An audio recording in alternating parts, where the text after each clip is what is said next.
అందరికి నమస్తే అండి।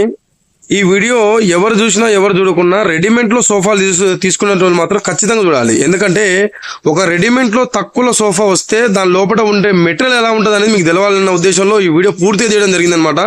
ఈ వీడియో మీరు ఫస్ట్ నుంచి లాస్ట్ వరకు చూడండి। అలాగే ఒక పాత సోఫా రిపేరింగ్ చేయించుకునేటప్పుడు లేదంటే ఒక కొత్త సోఫా తయారు చేయించుకునేటప్పుడు ఎలాంటి మెటీరియల్ వాడాలి, ఎలాంటి మెటీరియల్ వాడుకుంటే మనకు సోఫా లైఫ్ ఇస్తుంది అనేది మన వీడియోస్ రెగ్యులర్ గా చూస్తూ ఉంటే మీకు ఒక అవగాహన వస్తుంది అనమాట। అందుకని మన ఛానల్ సబ్స్క్రైబ్ చేసుకోండి। అయితే ఈ రోజు ఒక 3 సీటర్ టేక్వుడ్ సోఫా అనేది రిపేరింగ్ చేస్తున్నాం అనమాట।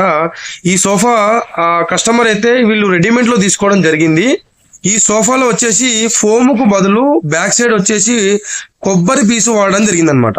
మీరు ఈ వీడియోలో చాలా క్లియర్ గా చూడొచ్చు। మనం మామూలుగా అయితే సోఫాలకు ఫోములు వాడతాం అనమాట। కాకపోతే ఏంటంటే ఈ రెడీమేడ్ వాళ్ళు ఫోములు వేస్తే కాస్ట్ ఎక్కువ అవుతుందన్న ఉద్దేశంలో, తక్కువలో అమ్మితే ఎక్కువ మంది తీసుకుంటారన్న ఉద్దేశంలో ఇలా ఈ ఫోములకు బదులు కొబ్బరి పీసు పెట్టి చేయడం జరిగిందనమాట। మీరు చాలా క్లియర్ గా చూడొచ్చు దీంట్లో। అయితే ఇవంతా కూడా మనం క్లియర్ చేసి కొత్తగా అయితే మనం ఫోములతోనైతే పాత సోఫాని ఓవరాల్ గా మనం కొత్త సోఫా లాగైతే మార్చడం జరిగిందనమాట। అయితే ఒక పాత సోఫా రిపేరింగ్ చేయించుకునేటప్పుడు ఎలాంటి మెటీరియల్ వాడుకోవాలి, ఎలాంటి మెటీరియల్ వాడుకుంటే మనకు ఎక్కువ సంవత్సరాలు వస్తుంది, అలాగే కొత్త సోఫా సంబంధించిన మెటీరియల్ కూడా ఈ కొద్దిగా డిఫరెంట్ ఉంటుంది అనమాట। అంటే పాత సోఫాకి కొత్త సోఫాకి కూడా కొంచెం మెటీరియల్ అనేది డిఫరెంట్ ఉంటుంది అనమాట।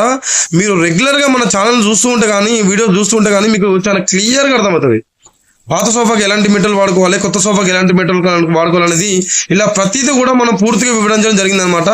అయితే మనం ఈ వెనక ఉన్న సపోర్ట్లు కూడా కొంచెం మంచిగా ఇవ్వడం జరిగిందనమాట। ఎందుకంటే ఈ దారాలతో అవి ఇవి వీళ్ళు తక్కువలో సేల్ చేయాలన్న ఉద్దేశంలో వీళ్ళు దారాలతో కూడా ఫిట్టింగ్ చేయడం జరిగిందనమాట। అవన్నీ కూడా మనం క్లియర్ చేసి ఈ బస్తాలతో మంచిగా సపోర్ట్ ఇచ్చి ఈ పాతది కూడా ఏదైతే ఈ కొబ్బరి పీస్ ఇవన్నీ ఉందో ఇదంతా కూడా క్లియర్ చేయడం జరిగిందనమాట। చాలా ఫ్రెష్ గా అయితే మనం ఫోమింగ్ చేసి కస్టమర్ సెలెక్ట్ చేసుకున్న క్లాత్ తో మనం ఫినిషింగ్ చేయడం జరిగిందనమాట। మీ దగ్గర కూడా ఎలాంటి సోఫా వర్క్ ఉన్నా మమ్మల్ని అయితే కాంటాక్ట్ అవ్వండి।